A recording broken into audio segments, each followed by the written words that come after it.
Go. Alrighty, good evening and welcome to the CREEDCAST. This is a little kind of, I don't know if you call it a bonus episode, what you really call it.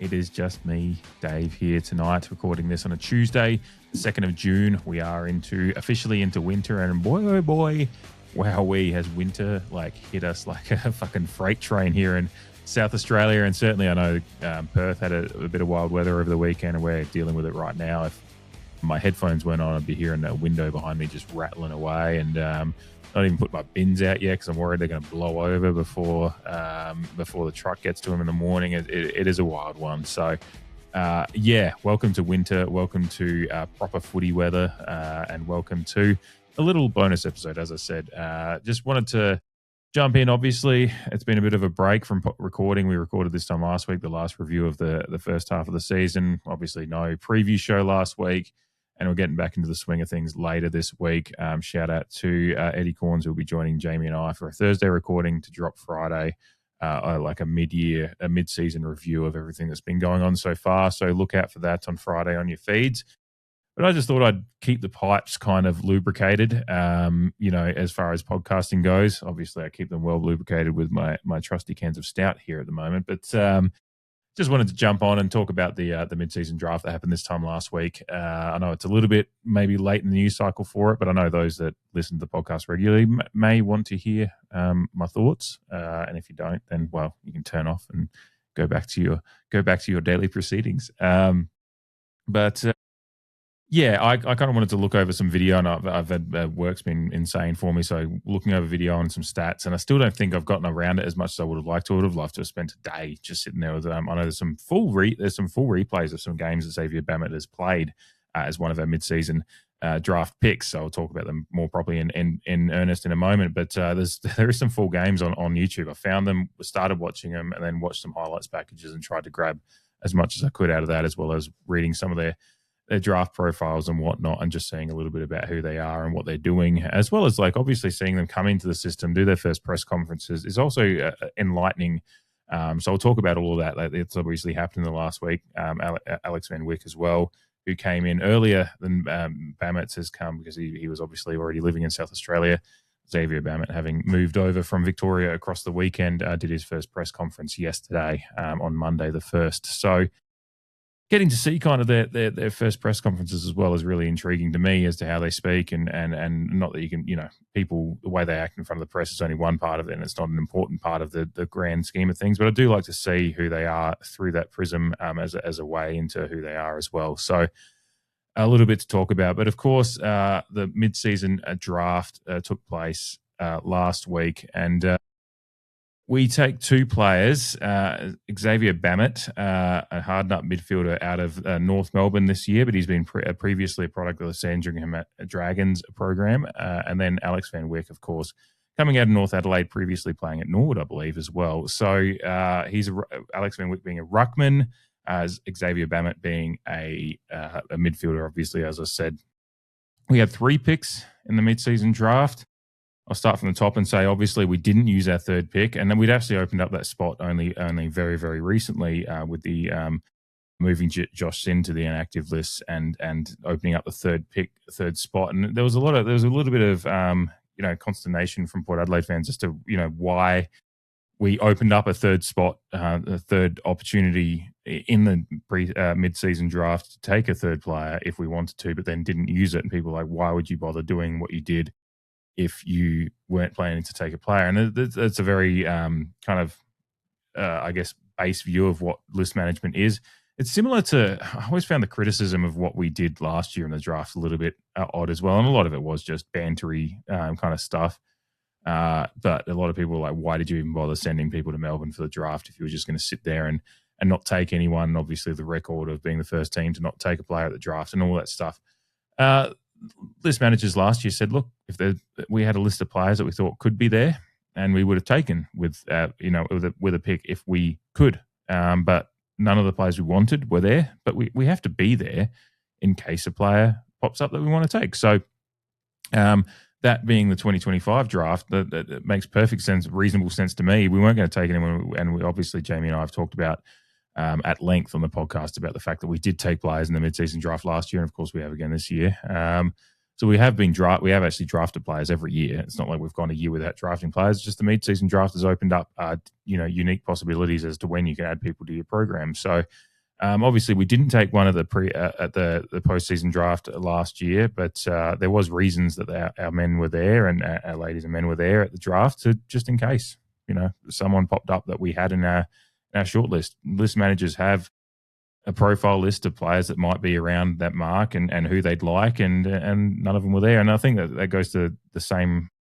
That's the same scenario that happened at the mid-season draft just now. We obviously used our first two picks in taking Bammett and Van Wyck, but is it Van Wyck or Van Wyck? I'm actually just realizing I could be mispronouncing that, so I apologize. But we take those two players, and then we go to our third pick and we pass because there probably was a list of players that we would have liked or needs that we were looking to fill, and maybe it was opening up the third list spot just for the highly unlikely scenario that a player had just somehow slipped down there. They might have had a few players in mind.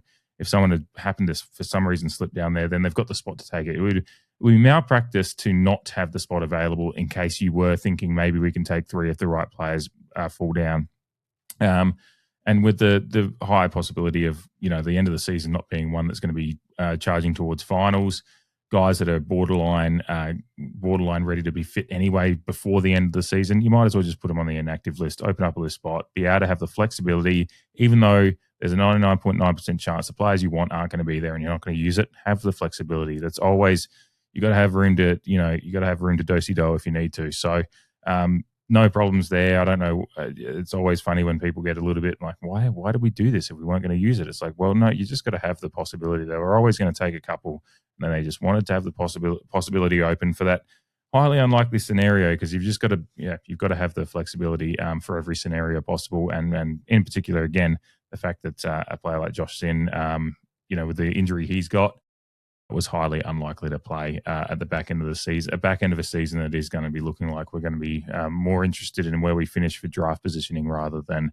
any finals prospects. So, yeah, that's the story of the night. It's the picks themselves, but let's talk about Xavier Bammett first. So, this is a kid that comes in. He's 19 years old, so he's quite young still. He was in the national draft pool last year.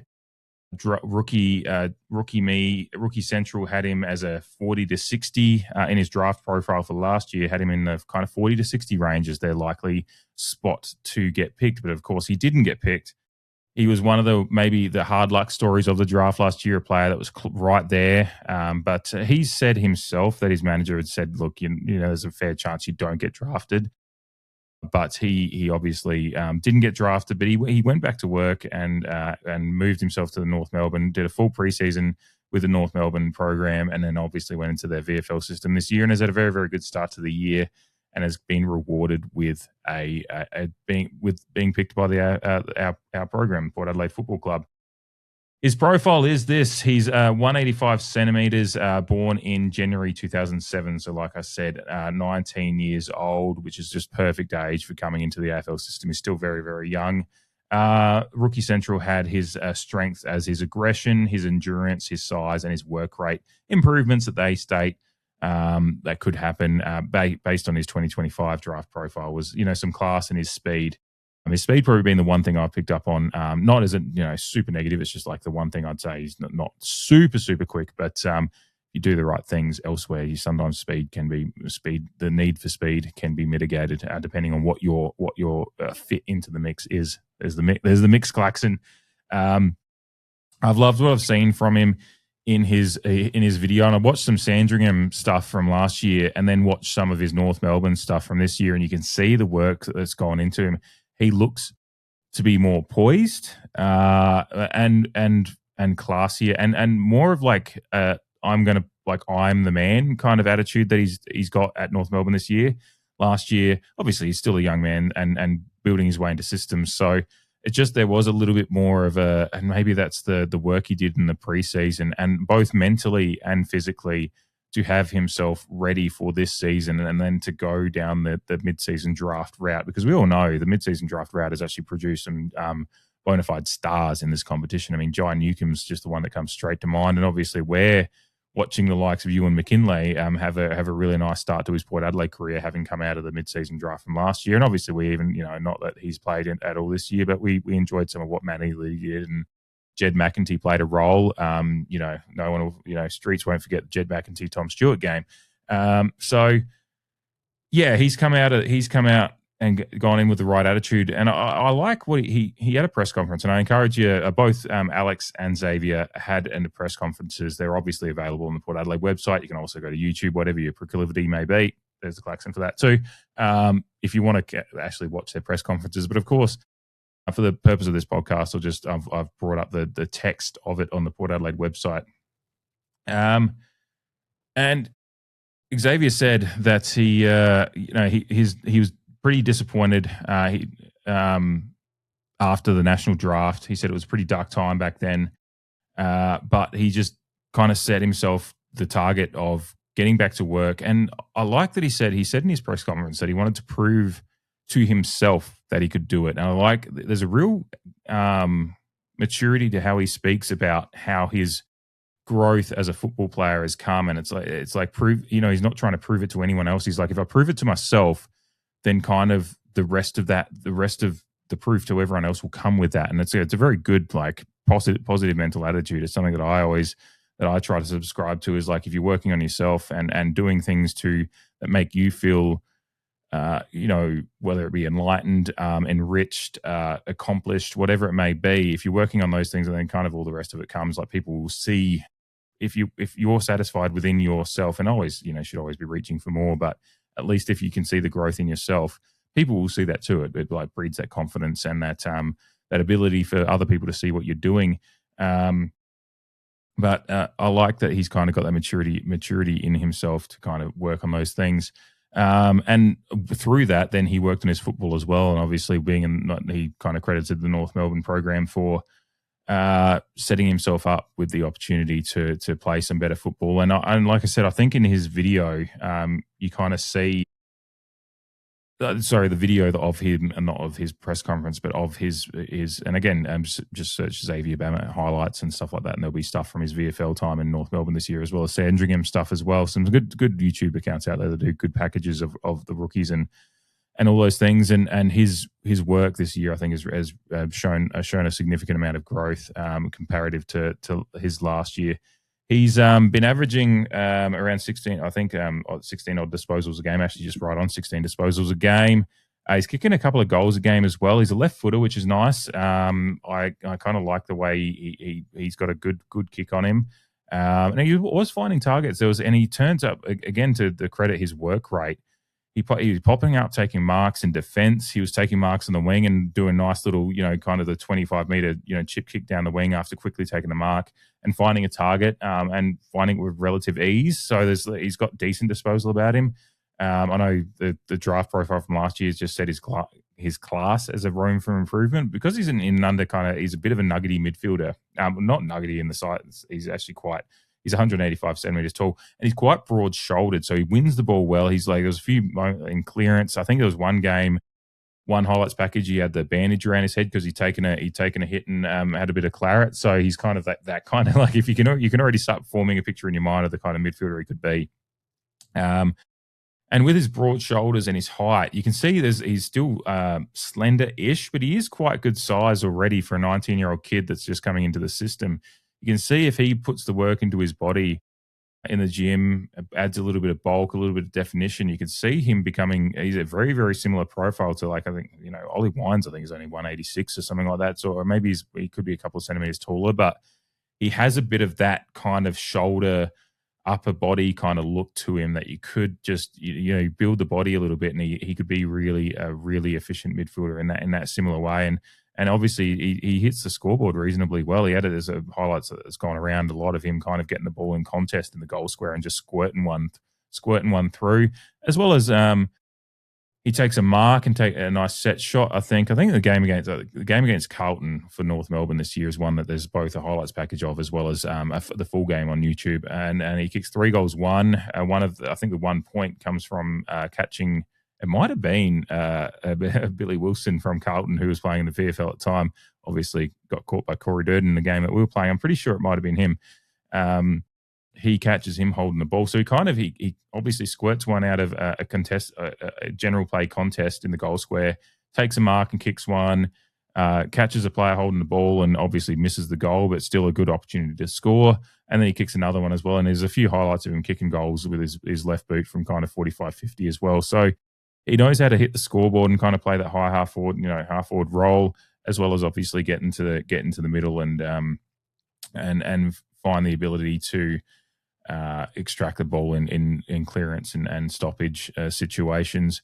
Takes a few marks a game, kind of just a well-rounded game for me already, I find. I think he's got a decent game on him and obviously coming into the system. And again, at 19, these kids can go, there can be some massive growth if they come into the system as well.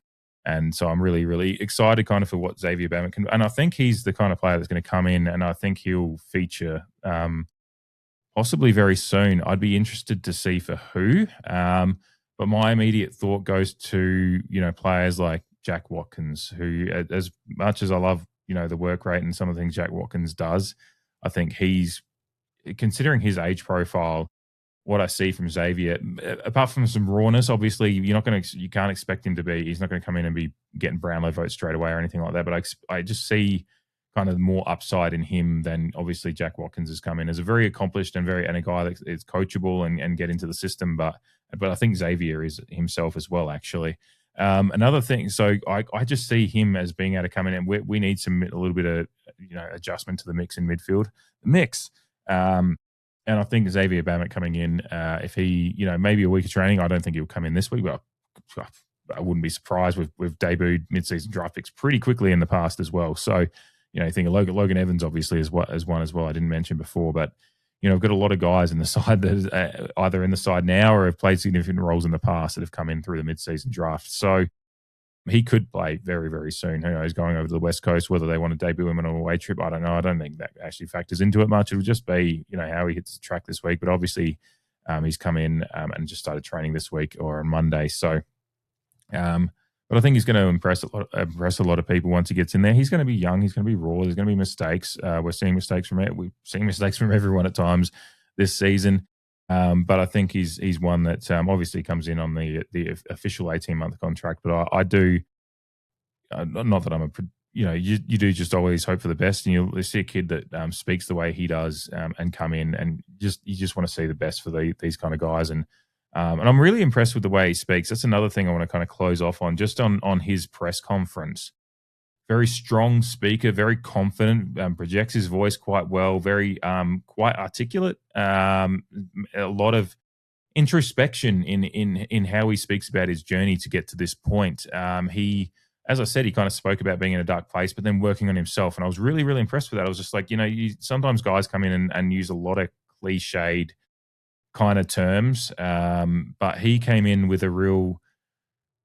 He was answering quite honestly, but it was nothing super media trainy about how he was talking, but it also was very polished. And so there was a real weird mix of, it feels like you've kind of scripted this, but also you haven't. And you're speaking kind of from your heart about your experience and what the journey's been like for you. But he's just very, very, like, there was a good projection to his voice. And it makes me think already just like, this guy's got, a little bit of like, he's not going to be afraid to dictate terms on the field and kind of be like, he's not going to be a shrinking violet on the field. And you certainly see that in just the way he plays. He's not like that, but there's a real good kind of polish to how he speaks and talks, and just a quiet confidence in himself, which again, I think that comes from, just kind of the mental preparation he's done this season. I also like, they kind of brought up that he's, he has this, he kind of has a bit of a mantra to, he likes to be one of the last ones on the track, if not the last. I think the one of the guys asking questions at the press conference said, you were the last one off the track today. And he kind of said, that's just the work he wants to put in. But he's also like, it's not that hard. He said, I think his line was like, I really enjoy footy for me, so it's not a chore. Last off the track, some people can feel like it's a bit of a chore. And it's the thing that people tell you you have to do. Personally, I just love working hard and getting better at things. So I think taking the hard road for me, just doing those extra 5 to 10% of things that you can do every day and every week to get better is really good for me. And it's not a chore at all. So I love it. I love that as well, Xavier. That is good gear. We just love footy, is something we say a lot. We've said at times here on this podcast. And I love seeing a kid come in and kind of have that similar attitude. You don't always expect everyone, and there's different ways you can be a footy player. Like you see Alex Pearce, obviously captain of Freo, doing very, very well there. He talks often about actually he doesn't watch much footy or intake much footy outside of it. He's got his interest in music and all those things these days. He said when he was younger he did, but going into the system, he doesn't watch a whole lot of footy and kind of tries to keep footy and life a little bit separate. So there is different ways you can be a success either way.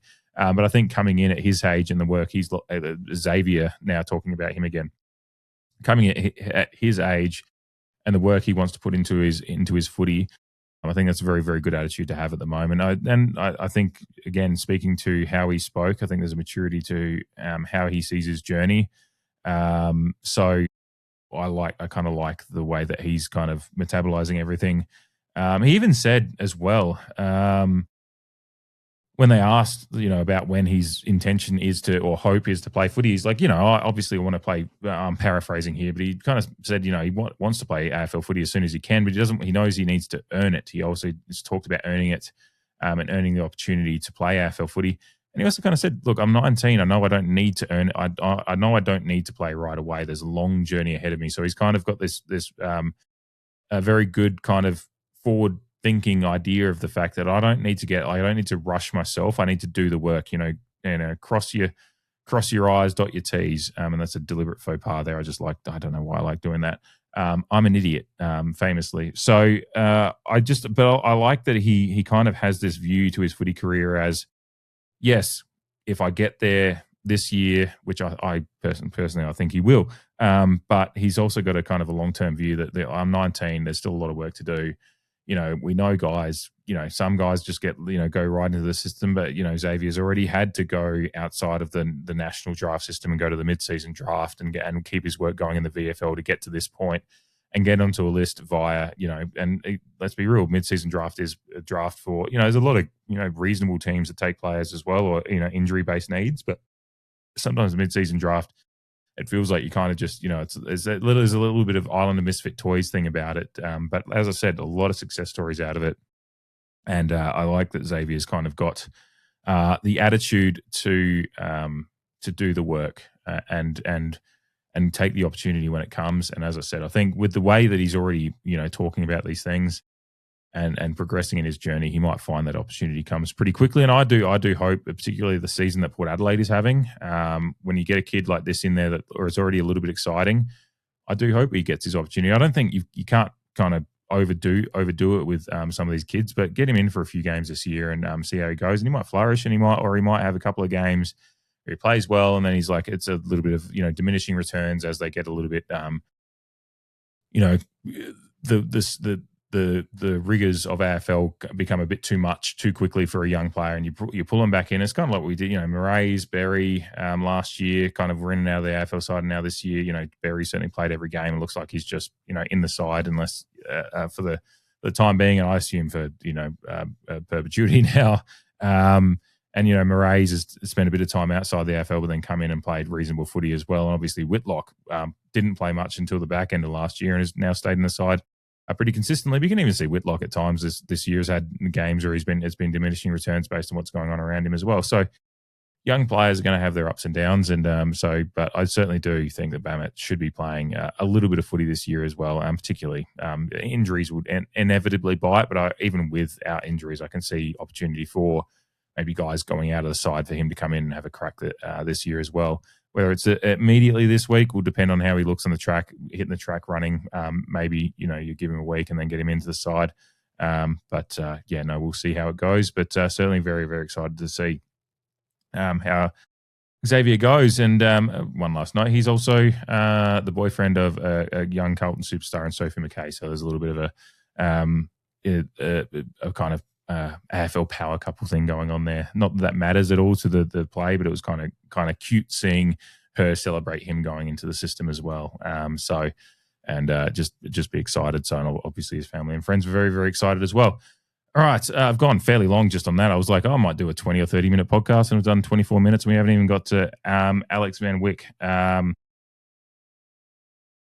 There's not as much out there as far as video goes to kind of dissect what Alex has done so far, but he's certainly, I think, first of all, on the pick of getting a ruckman in. I know there's some consternation a little bit. I know some people might have wanted to take more exciting, taking a young ruckman at 21 years old. So he's 21 years old, so he's still very, very young. And I've said a lot, some tools are just unicorns and develop very, very quickly, but generally it's all player. Sometimes they can take a little bit longer to kind of get used to their, Bambi legs body, so to speak, and get their game in line with that. Obviously, Jordan Sweet's a player that's in his, mid to late 20s now. Didn't play much footy until he came over to us. So, tall players can sometimes, and particularly rucks, if you just get stuck behind someone. And he's certainly seen that. I think at Norwood, it was mentioned. He was kind of his second ruck, and he's moved to North Adelaide to get the first ruck opportunity, which has then led him to this opportunity he's got with Port Adelaide now. So he is a 203 centimetre ruckman, which is right between I think Dante Vicentini's at 202. Jordan Sweet's at 206. So he's right in there. Obviously, we needed some ruck depth as well. Ivan Soldo, obviously getting injured and then retiring, opened up one of those spots that we've utilised in this draft. And I think as much as, maybe some people like it's an unsexy pick to take a ruckman out of North Adelaide, it is something that for our program, you need ruck depth. If we have any injuries to either Sweet or Vicentini, then we're going to already be light on. And then if another one gets injured, then suddenly it's Whitlock and co. in ruck. So you get a third one in there. It's also going to be beneficial to the Sandful program as well. But he's obviously going to be coming in there with eye to a little bit of development and see how he goes. He actually trained in the SSP signing period earlier this year as well. And I think the story he said in his press conference, again, press conference is available on the Port Adelaide website and YouTube, that he actually, it's a bit of an oversight on his end and that he came in for the SSP period, and whether he was a real shot, I'm not sure. But he might have been in light of the Ivan Soldo injury. But he actually, because he didn't nominate for last year's draft, which he said he spent a lot of last year injured. He played 4 or 5 games, so he was a little bit more softly spoken in his press conference. But they asked him why didn't you nominate for the draft? And they said, was it because you didn't think you could get picked? And he's like, well, I didn't play much footy last year, so yeah, I guess I didn't think I was going to be picked. So he didn't nominate for the draft, and that means he wasn't actually eligible to be picked up as an SSP signing. So he went back to work, goes to North Adelaide, has a reasonable year there. Doesn't accumulate a ton of ball. I think he's averaging about 8.6 disposals a game in his 7 games for North Adelaide this year, but averaging 23 hitouts. And there's certainly been, just looking at the socials, a few fans of different teams saying, the game he had against us this year was pretty good. He's had some big hit-out games. He's had some low. I think he's actually season low this year. He had 13 against Port Adelaide this year, but they still won that game. But he had 38 disposals in his most recent match. 38 hitouts against Norwood, who beat them pretty handily though. So, but he sees his strength as a decent tap ruckman, is what he said. And he's got the good height. Obviously, he takes it. There's a few decent marks. He took both down back as well as up forward as well. Hasn't kicked a ton of goals this year, but that's more usage. I think if he went forward and had the opportunity to take a mark, and he'd kick reasonably well. He's kicked 2 goals, 1 this year. So it's very, very limited opportunity based on how they're utilising him. I assume, again, I haven't watched too many games. He had a monstrous game in the first game of the season as well, taking 7 marks, which he kicked a goal from that, and a close win against Central District. But apart from that, he's taken 1s and 2s and 3s in the marking area. So he's doing a lot of work in the ruck, obviously averaging those 23 disposals a game. 23 hitouts a game, 8.6 disposals a game. Disposal efficiency is 77%, which is reasonable.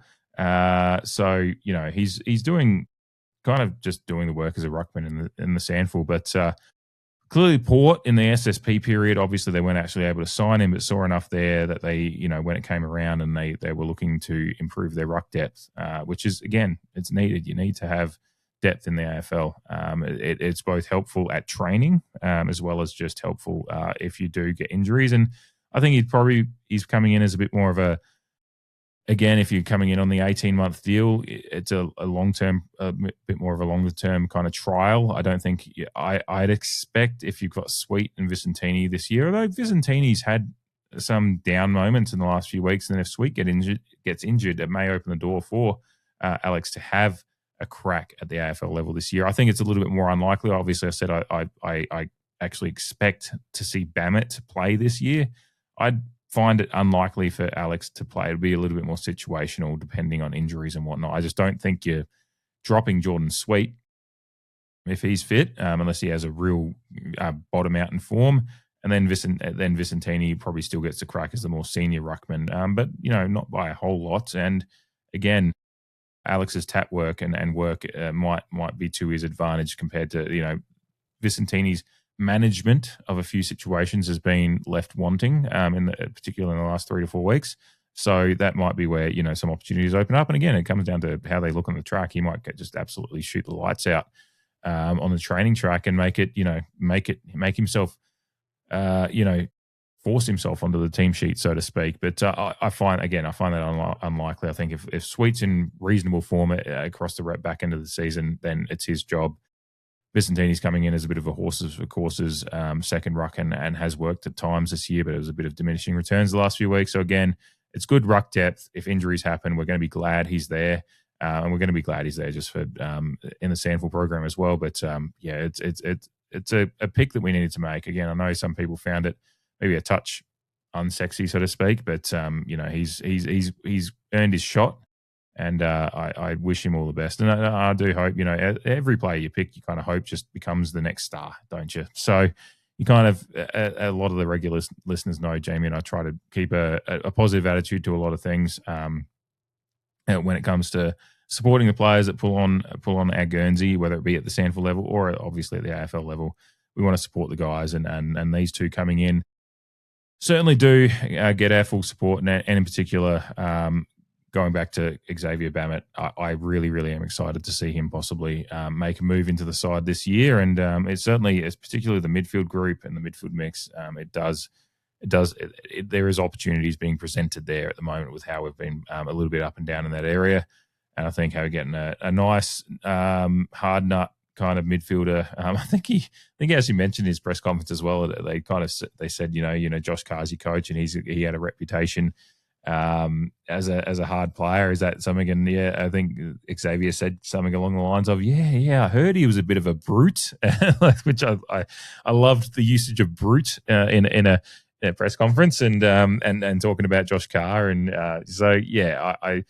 I think he seems ready made as far as his maturity goes and just what he's doing already. So ready made but raw at the same time. So I'm really excited to see him. I think we will be seeing him very, very soon, I would expect. I just think he looks like the kind of player we've picked up to see what he's got available to us now, as well as and then develop him from there. He might come in for a little bit of a squirt for a few weeks and then drop back and be like, all right, what did you learn? And then next season you're gonna have a full preseason at Port Adelaide, and then you're gonna keep on going there.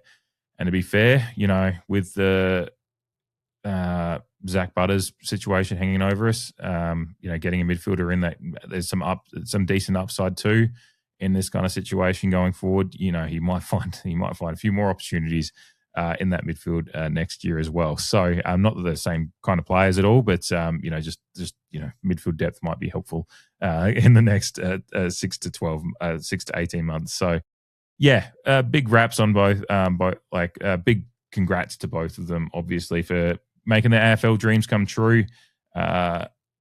Whatever sport it may be, getting yourself drafted is such a huge moment, and then the real work starts, and these boys are going to be, they're in the midst of their first game week this week, obviously, with one of them again a more likely chance, but they're just going to be enjoying the opportunity to be training with the best of the best. The fact that you've got a ruck group for Alex to go into, like with Sweet and Vicentini being decent talents. And of course, Xavier Bammett's working alongside, whether it be the half forwards or the midfield group.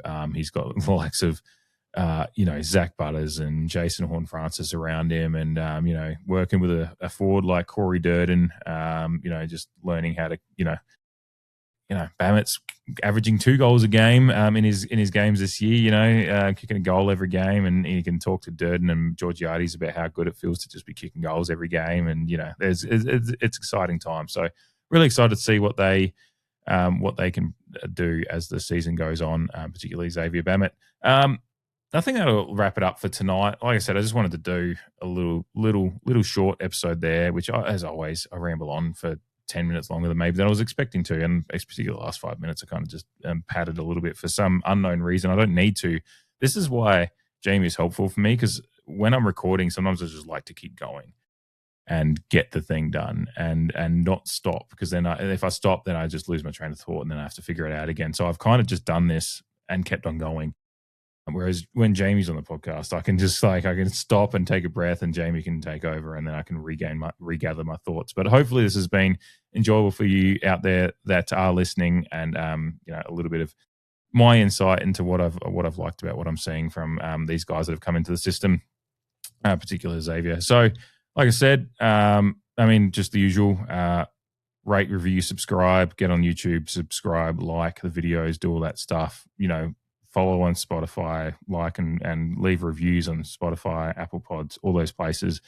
Give us a follow on the socials, Instagram, Twitter, Facebook, the Creed obviously there, and get interacting there. Give us your comments, your thoughts, all that stuff. We love it. And a shout out again that we'll be back recording Thursday, the 4th of June. We'll be recording for an episode that will release on the morning of Friday, the 5th of June, with Eddie Corns jumping on to kind of review the first half of the season with us, and kind of probably have a little bit of a look at what we're kind of some of the developmental things and a few other things that have happened in the first half of the season. So we're really, really looking forward to chatting to Eddie again. We always appreciate his time coming on the podcast and shooting the shit with us. So looking forward to that. Like I said, that'll be recording Thursday the 4th, and be dropping on the morning of Friday the 5th.